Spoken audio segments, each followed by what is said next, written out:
నమస్కారం Chittoor TV news కి స్వాగతం. ముందుగా ముఖ్యాంశాలు.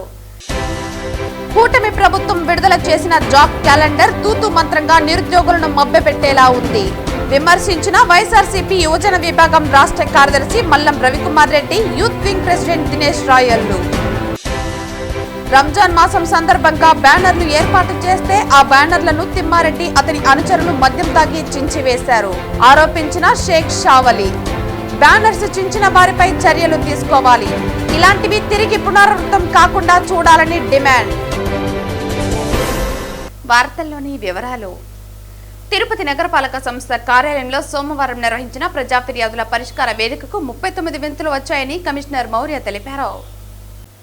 సోమవారం తిరుపతి నగరపాలక సంస్థ కార్యాలయంలో డైలీవర్ కమిషనర్ ప్రజా ఫిర్యాదుల పరిష్కార వేదిక కార్యక్రమాలను నిర్వహించారు. ఈ కార్యక్రమంలో 26 మంది కార్యాలయంకు నేరుగా వచ్చి వినతులు సమర్పించగా 13 మంది ఫోన్ ద్వారా తమ సమస్యలు తెలిపారు. కాగా ఐఎస్ మహల్ వద్ద గల తుడా అపార్ట్మెంట్ కామన్ ఏరియాను ఆక్రమించి గుడి నిర్మిస్తున్నారని, వర్షాలు వస్తే గాయత్రి నగర్, శ్రీకృష్ణ నగర్లో 1 అడుగు లోతు నీరు నిలుస్తున్నాయని, రోడ్లు వేయించాలని, ఇందిరా మైదానం వద్ద టెంకాల వ్యర్థాలతో అపరిశుభ్రంగా ఉందని చర్యలు తీసుకోవాలని, టీడీఆర్ బాండ్లు ఇప్పించాలని, మహిళా యూనివర్సిటీ వద్ద మా స్థలంలో వేరే వాళ్లు అక్రమ నిర్మాణం చేస్తున్నారని ఆపాలని, రాజీవ్ గాంధీ కాలనీలోని కనికాలమ్మ గుడి వద్ద ప్రభుత్వ స్థలంలో అక్రమ నిర్మాణం అడ్డుకోవాలని, అమెరికన్ బార్ సమీపంలో ఉన్న మటన్ దుకాణం వద్ద రోడ్డుపై రక్తం పడడంతో ఇబ్బందిగా ఉందని చర్యలు తీసుకోవాలని, మల్లయ్యగుంట వద్ద పారిశుద్ధ్యం మెరుగ్గా చేపట్టాలని, ఎర్రమిట్టలో కుక్కల సమస్య పరిష్కరించాలని, యూడీఎస్ ఓవర్ఫ్లోను అరికట్టాలని కోరారు. ఆయా విభాగాల అధికారులు క్షేత్రస్థాయిలో పరిశీలించి పరిష్కరించాలని అధికారులను ఆదేశించారు. ఈ కార్యక్రమంలో deputy commissioner Amarayya, superintendent engineer Shyam Sundar, municipal ఇంజనీర్లు Tulasi Kumar, Gomathi, health officer doctor Yuva Anvesh, revenue అధికారులు సేతు మాధవ్, రవి, ఉద్యానవన శాఖ అధికారి హరికృష్ణ, వెటర్నరీ ఆఫీసర్ గుణశేఖర్, డిఈలు, ఏసీపీలు, శానిటరీ సూపర్వైజర్లు తదితరులు పాల్గొన్నారు.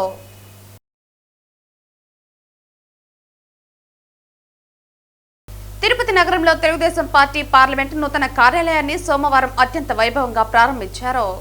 ఈ కార్యక్రమానికి ముఖ్య అతిథులుగా టీడీపీ నాయకులు సోమిరెడ్డి చంద్రమోహన్ రెడ్డి, తిరుపతి టీడీపీ పార్లమెంటు అధ్యక్షురాలు పనబాక లక్ష్మి, ప్రధాన కార్యదర్శి మరియు తుడా చైర్మన్ డాలసి దివాకర్ రెడ్డిలు జ్యోతి ప్రజ్వలన చేసి కార్యాలయాన్ని అధికారికంగా ప్రారంభించారు. ఈ కార్యక్రమానికి తిరుపతిలోని టీడీపీ శ్రేణుల్లో కొత్త ఉత్సాహం నెలకొంది. ఉమ్మడి చిత్తూరు జిల్లా నలుమూలల నుంచి పార్టీ నాయకులు, కార్యకర్తలు భారీ సంఖ్యలో తరలి వచ్చారు. కానీ మనం అందరం కూడా ఫెరోషియస్గా, నేను చెప్పేది వాడు వాడిన ఫిల్తీ లాంగ్వేజ్ మనం వాడబడలే, కానీ మన గవర్నమెంట్ మనం చేసే అభివృద్ధి, మనం చేసే సంక్షేమం. ఈరోజు మీకు ఒక్క మాట్లాడుతున్నాను, నేను అగ్రికల్చర్ మినిస్టర్ ఉన్నాను. మైక్రో ఇరిగేషన్ ఉండింది, మైక్రో న్యూట్రియంట్స్ ఉండి, మెకనైజేషన్ ఉండింది, అంటే యాంత్రీకరణ ఉండింది, బిందు తుంపర సైతం ఉండింది, ఇది సూక్ష్మ పోషక పదార్థాలు జింక్, బోరాన్, జిప్సం 100% ఫ్రీగా ఇచ్చాము. ఎవరికి లోపాలు, ఎవరి భూమిలో లోపాలు ఉంటే 5 ఏళ్ళు మూసేసాడు కదా. ఇరిగేషన్ క్లోజ్ అయింది కదా. ఇప్పుడు మళ్ళీ మైక్రో ఇరిగేషన్ స్టార్ట్ అయింది కదా.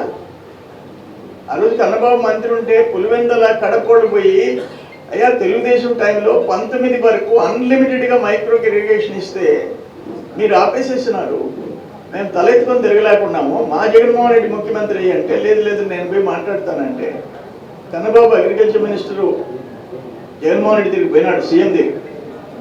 ఈ మాట చెప్పగానే సీఎం గారు ఏమన్నారు, బీ ఇన్ యువర్ లిమిట్స్, నువ్వు ఆ నవరంధ్రాల వరకు చూసుకో, ఇంకో కొరవై నీకు అనవసరం. నవరంధ్రాలు అంటే అర్థమైంది, నవరత్నాలు ఆయన భాషలో అని చెప్పి వెనక్కి పంపించాడు.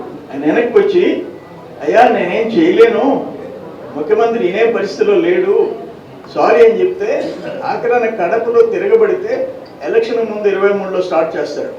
అదే మైక్రో ఇరిగేషన్ నేను అగ్రికల్చర్ మినిస్టర్ ఉన్నప్పుడు 2017-18 ఆర్థిక సంవత్సరం దేశంలో నంబర్ 1గా నిలబడ్డాం. మెకనైజేషన్ 650 కోట్లు పెట్టి నిలబడ్డాం. ఈరోజు అవన్నీ మొదలైనవి. Micro nutrients, zinc, gypsum, boron, భూసారు పరీక్షలు చేసి లోపాలు ఉంటే 50% రైతు, 50% గవర్నమెంట్, 100% ఫ్రీ చేశాం. ఒక్కరు 4-5 రైతులు ట్రాక్టర్ వేసుకొని వస్తే వాళ్ళ సాయిల్ హెల్త్ కార్డు చూపిస్తే బస్తాలు ట్రక్లు వేసుకొని ఫ్రీగా తీసుకుపోయే పరిస్థితి తెచ్చాం. లాస్ట్ 5 years ఎక్కడున్నాయి ఇవన్నీ? మీరు జనంలోకి తీసుకోవాల్సిన అవసరం ఉంది. మనం చేసే సంక్షేమ కార్యక్రమాలు, ఇప్పుడు ఈరోజు కూడా ఏదో పార్టీ ప్రోగ్రామ్ ఇస్తుంది, సంక్షేమ కార్యక్రమాలు జనంలోకి తీసుకుపోయేదానికి ఒక ప్రోగ్రామ్ ఇస్తామని చెప్పింది. అంటే మీరు ఎదగాలంటే, మీరు ఫోకస్ కావాలంటే, మీరు ఫలానా అనే గుర్తింపు రావాలంటే పర్ఫెక్ట్గా సబ్జెక్ట్ ఓరియంటెడ్ మీడియా రెస్పాన్స్లు పెట్టడం, సోషల్ మీడియాలో అటాక్ చేయడం, వాస్తవాలు జనంలోకి తీసుకునే దాంట్లో మీరు అందరూ ముందు ఉండాలని చెప్పేసి కోరుకుంటూ, కూటమి ప్రభుత్వం విడుదల చేసిన జాబ్ క్యాలెండర్ తూతూ మంత్రంగా నిరుద్యోగులను మభ్యపెట్టేలా ఉందని వైఎస్ఆర్సీపీ యువజన విభాగం రాష్ట్ర కార్యదర్శి Mallam Ravikumar Reddy, youth wing president Dinesh Rayallu YCP నాయకులతో కలిసి విమర్శించారు. జగన్మోహన్ రెడ్డి గారు ఈ ప్రభుత్వ మద్యం దుకాణాల ద్వారా కొన్ని వేల మందికి ఉపాధి అవకాశాలు కల్పించినటువంటి విషయం మనకందరికీ తెలిసిందే. కానీ ఈ కూటమి ప్రభుత్వం అధికారంలోకి రాగానే వాటిలన్నింటినీ కూడా ప్రైవేట్ పరం చేయడం, వాళ్ళనందరినీ కూడా రోడ్డు మీద పడేయడము జరిగింది. చంద్రబాబు నాయుడు అధికారంలోకి వచ్చిన తర్వాత ఎన్ని వేల మంది రోడ్డును పడ్డారంటే, రాష్ట్ర వ్యాప్తంగా రేషన్ షాపుల వద్ద క్యూ లైన్లలో నిలబడి ముసలి వాళ్ళు, ముతక వాళ్ళు, పాపం వయసు పడిన వాళ్ళు, మహిళలందరూ కూడా ఇబ్బందులు పడతా ఉంటే 9,260 మందికి ఉపాధి కల్పిస్తూ మొబైల్ వ్యాన్ల ద్వారా ఇంటి వద్దకే రేషన్ అందించేటువంటి బృహత్కర కార్యక్రమాన్ని కూడా జగన్మోహన్ రెడ్డి గారు తీసుకొచ్చినారు. ఈ రోజున ఈ కూటమి ప్రభుత్వం అధికారంలోకి రాగానే 20,000 మంది పైగా వాళ్ళని కూడా వాళ్ళకి జీవనోపాధి చూపించకుండా రోడ్డును పడేయడం జరిగింది. అంతేకాకుండా అవుట్సోర్సింగ్లో పనిచేసేటువంటి వేల మంది కార్మికులను సైతం బెదిరించి, భయపెట్టి, భయభ్రాంతులు గురి చేసి వాళ్ళే రాజీనామా చేసే విధంగా కూడా వాళ్ళనందరినీ కూడా ఉద్యోగాల నుంచి వైఎస్ఆర్ కాంగ్రెస్ పార్టీల్లో వీళ్ళని నియమించారు అన్నటువంటి ఒక ఉద్దేశంతోనే వాళ్ళందరి మీద కక్ష కట్టి వాళ్ళందరినీ కూడా ఉద్యోగాలు కూడా పెరిగేయడం జరిగింది. ఇలా లక్షల్లో ప్రభుత్వ ఉద్యోగాలను తొలగించి కేవలం 10,060 జాబులకు మాత్రమే నోటిఫికేషన్ విడుదల చేయడం ఏంటని మేము చంద్రబాబు నాయుడు గారిని ప్రశ్నిస్తూ ఉన్నాం. కూటమి ప్రభుత్వం అధికారంలో రావడానికి నారా లోకేష్ గారు పాదయాత్ర చేసినప్పుడు ఊరూరా తిరిగి నిరుద్యోగులకి ఉద్యోగాలు ఉన్నా కూడా జగన్మోహన్ రెడ్డి గారు విడుదల చేయలేదు, నిరుద్యోగులు మోసం చేస్తున్నాడు అని ఈరోజు కూటమి ప్రభుత్వం అధికారంలోకి వచ్చి 2 సంవత్సరాలు అవుతున్నా కూడా ఇప్పటి వరకు కూడా ఎక్కడ కానీ నోటిఫికేషన్ విడుదల చేయకుండా నిన్న ఉగాది రోజు కేవలం 10,060 పోస్టులు రిలీజ్ చేసి ఈరోజు విద్యార్థుల్ని ఏ విధంగా మోసం చేశాడు, నిరుద్యోగుల్ని ఏ విధంగా మోసం చేశాడో కూడా మనం అందరం కూడా చూస్తున్నాం. మేము ఒకటే చెప్తున్నాం, ఈరోజు 2021 జగన్మోహన్ రెడ్డి గారి హయాంలో నారా లోకేష్ గారు 21 జూన్ 2021 తేదీన ఒక ప్రెస్ నోట్ రిలీజ్ చేశారు నారా లోకేష్ గారు. ఏమని, ఈ రాష్ట్రంలో 2,50,000 ఉద్యోగాలు ఉన్నాయి, ఈ జగన్మోహన్ రెడ్డి గారు ఈయన్ని ఫిలప్ చేయలేదు అని చెప్పిన నారా లోకేష్ గారు ఈరోజు మీరు అధికారంలోకి వచ్చారు కదా, ఈరోజు 2 సంవత్సరాలు జాబ్ క్యాలెండర్ విడుదల చేయకుండా కేవలం 1,060 పోస్టులు విడుదల చేసి ఈరోజు మీరు ఏం చేశారని నేను అడుగుతున్నా సూటిగా. ఈరోజు వైఎస్ఆర్ విద్యార్థి విభాగం తరఫున మీకు ఒకటే డిమాండ్ చేస్తున్నాం, ఈరోజు రాష్ట్ర ప్రభుత్వంలో అధికారంలో ఉంది మీరే కదా, ఈరోజు 2,50,000 పోస్టులు ఎందుకు ఫిలప్ చేయలేదని చెప్పి మేము సూటిగా హెచ్చరిస్తున్నాం. అదే జగన్మోహన్ రెడ్డి గారి గవర్నమెంట్లో మొత్తం కూడా 6.5 లక్షల ఉద్యోగాలు ఈరోజు ఈ రాష్ట్ర ప్రభుత్వంలో అందజేసిన ఘనత వైఎస్ఆర్ కాంగ్రెస్ పార్టీదని చెప్పి మేము ఈరోజు వైఎస్ఆర్ కాంగ్రెస్ పార్టీ నాయకులుగా, కార్యకర్తలుగా అందరూ కూడా మేము స్టూడెంట్ లీడర్లుగా మేము ఈరోజు సూటిగా మీడియాకి చెప్తున్నాం. అయ్యా, అదేవిధంగా మొన్న చూస్తే ఏదైతే కళాశాలలో సంబంధించి విద్యార్థులు ఉన్నారో వాళ్ళందరికీ కూడా ఫీజు రీయింబర్స్మెంట్ నేను విడుదల చేస్తానని చెప్పి మొన్న ఒక ట్విట్టర్లో ఒక విడుదల చేశారు. దాంట్లో చూస్తే 1,200 కోట్లు విడుదల చేస్తున్నానని చెప్పారు. ఈరోజు చూస్తే ₹1 కూడా ఎక్కడైనా సరే సవాల్ చేసి చెబుతున్నాం ఈరోజు కూటమి ప్రభుత్వంకి ఉన్న నాయకులకి, అదేవిధంగా నారా లోకేష్ గారికి, అయ్యా మీరు ఎక్కడైనా సరే 1,200 కోట్లు రిలీజ్ చేసినట్టు ఏ తల్లి అకౌంట్లో కానీ కాలేజ్ అకౌంట్లో కానీ పడినట్టు మీరు చూపిస్తారా? మీరు చూపిస్తే మేము దేనికైనా సిద్ధంగా ఉన్నాం. తిరుపతి రూరల్ మండలం సి మల్లవరం గ్రామ పంచాయతీ ముస్లింపేట నందు రంజాన్ మాసం సందర్భంగా బ్యానర్లు ఏర్పాటు చేస్తే ఆ బ్యానర్లను తిమ్మారెడ్డి అతని అనుచరులు మద్యం తాగి చించివేశారని షేక్ షావలి ఆరోపించారు. బ్యానర్స్ చించిన వారిపై చర్యలు తీసుకోవాలని, ఇలాంటివి తిరిగి పునరావృతం కాకుండా చూడాలని ముస్లింపేట గ్రామస్తులు కోరారు. మీడియా మిత్రులందరికీ నమస్కారములు. మాది Tirupati rural C Mallavaram panchayat Muslimpet booth incharge నేను. మా ఊర్లో టీడీపీకి సంబంధించిన బ్యానర్లు వేయడం జరిగింది. ఆ బ్యానర్లలో ఎమ్మెల్యే గారు మరియు మా సీఎం చంద్రబాబు నాయుడు గారు మరియు నారా లోకేష్ గారు మరియు డిప్యూటీ సీఎం అయినట్టు పవన్ కళ్యాణ్ గారు, మా సీమల్లారం టీడీపీ ఇన్ఛార్జ్ అయినట్టు మనోహర్ చౌదరి గారు, ఊరి ప్రజలు అందరం కలిసి బ్యానర్ ఏర్పాటు చేసుకున్నాము. ఆ బ్యానర్ని శనివారం రోజు మార్నింగ్ ఏర్పాటు చేయడం జరిగింది. అదే రోజు రాత్రి వాటిని చింపివేశారు తిమ్మారెడ్డి అనుచరులు. వాటిని మేము తీవ్రంగా ఖండిస్తున్నాం. రంజాన్ మాసం అనేది అతి పవిత్రమైన మాసం. దీనికి ఇంతకుముందే ఇదే విధంగా చాలాసార్లు చింపివేయడం జరిగింది. కానీ దీన్ని మేము ఎప్పుడు చెప్పలేదు, ఖండించలేదు. కానీ ఈ పవిత్ర మాసం అని చూడకుండా దీన్ని చింపివేయడం జరిగింది. ముస్లింలంతా ఎందుకు అంత వ్యతిరేకత? ఇలాంటి వారిని ఆ పార్టీలో ఉండే అధికారులే దూరం పెట్టాలని మేము చెప్తున్నాం. ఇలాంటివి చేయడం వల్ల మా ప్రాంతాలలో కులమత భేదాల వల్ల ఆడ అరాచకాలు జరిగే సిచ్యువేషన్స్ ఉంటాయి. మాకే రచ్చలు పెట్టే చేస్తున్నారు. దీనిని మేము తీవ్రంగా ఖండిస్తున్నాం. పైగా దీనిపైన మేము పోలీసు వారికి ఫిర్యాదు చేశాం. వాళ్ళు తగు చర్యలు తీసుకుంటామని మాకు చెప్పారు. వాళ్ళు సుమారుగా 3 నెలలు ముందర ఏర్పాటు చేసిన వాటిని మనం ఇంతవరకు ఏమీ చేయలేదు. మేము వాటిని పట్టించుకోం. మా బ్యానర్లు మాత్రమే వాళ్ళు చింపుతున్నారు. పవిత్ర రంజాన్ మాసం అని చూడకుండా వాళ్ళు చింపుతున్నారు. ముస్లిమ్స్ అంటే ఎందుకు అంత వ్యతిరేకత? వాళ్ళ మీద మాకు అనుమానాలు ఉన్నాయి. ఇప్పుడు వాళ్ళ తప్ప నుంచి మాకు అపోజిషన్ అక్కడ ఏమీ లేదు. ఇలా చాలాసార్లు జరిగింది సార్. ఫుటేజ్ వెళితే ఏం లేవు, కానీ వాళ్ళ మీద అయితే అనుమానాలు ఉన్నాయి. ఎందుకంటే చాలాసార్లు ఈ విధంగా చేసినారు. కానీ రంజాన్ పండుగను చూడకుండా కూడా దీన్ని మేము అప్పుడు పట్టించుకోలేదు. రంజాన్ పండుగ అతి పవిత్రమైన చేసుకునే నెల కూడా చూడకుండా చింపినారు. కాబట్టి మాకు చాలా బాధగా ఉంది దానిపైన. జగన్ వర్గీయులు తిమ్మారెడ్డి అనుచరులు రాత్రి 9:30-10 గంటలకు ఆ బ్యానర్లు చింపేయటం జరిగింది.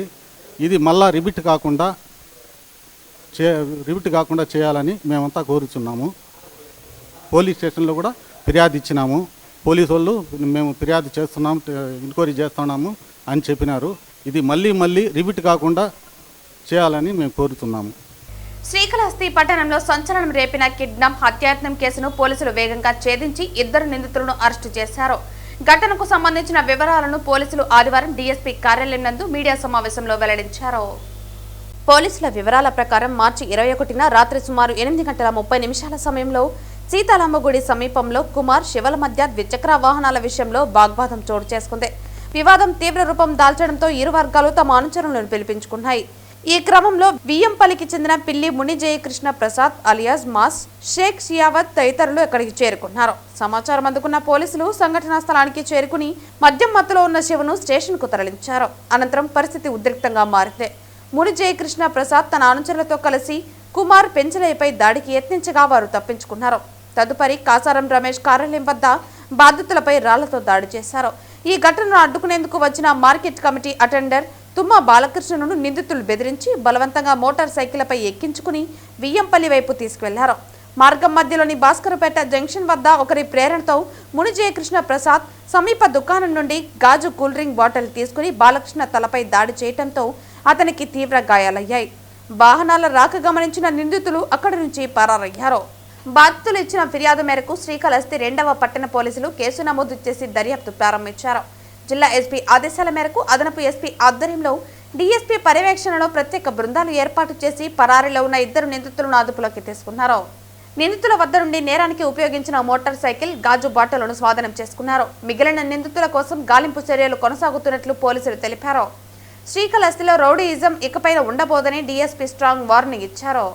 రాత్రి సుమారు 10-10:30 సమయంలో ఈ సీతాలమ్మ టెంపుల్ దగ్గర శివ అనే అతను కుమార్ అనే అతని బైక్కి ర్యాష్గా పోవడం సందర్భంలో వాళ్ళ మధ్య మాట జరుగుతూ ఉండగా అదే సమయంలో వియ్యంపల్లికి చెందిన ఈ మాస్ అలియాస్ ప్రసాద్ అనే అతను ఎంటర్ అవుతాడు. ఆ కన్వర్జేషన్లో అక్కడ ఇంకో అతను పెంచలైన అతను కూడా వచ్చి అసలు ఇష్యూ ఉండేది కుమార్ శివ మధ్య.